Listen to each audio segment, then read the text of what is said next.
dented bumper. So I first put in a coarse threaded plastic screw into the middle of the dent so I can grab it with pliers. And now I just heated up the plastic with a heat gun, and this softens it so I can pull it out.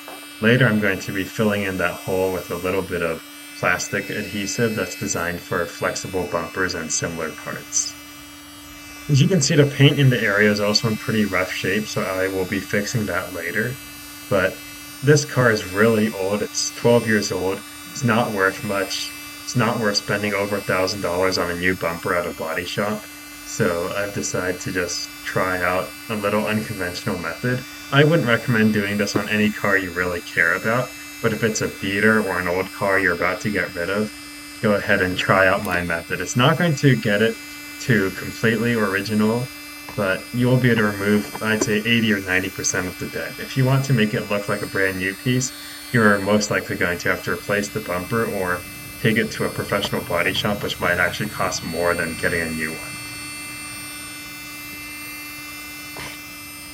I set my heat gun to about 100 Celsius, but you may want to try lower and higher temperatures to see what works best. You don't want to get the plastic so hot that it's melting, but you need to get it warm enough that it's flexible. Otherwise, you may actually crack it when you try to pull it out. I'm just using a cheap generic heat gun. You don't need anything fancy for this. Now we have successfully pulled out the dent. I patched the small hole from the plastic screw using this plastic epoxy I bought. I'll leave a link for it in the description, but I forgot to record the patching.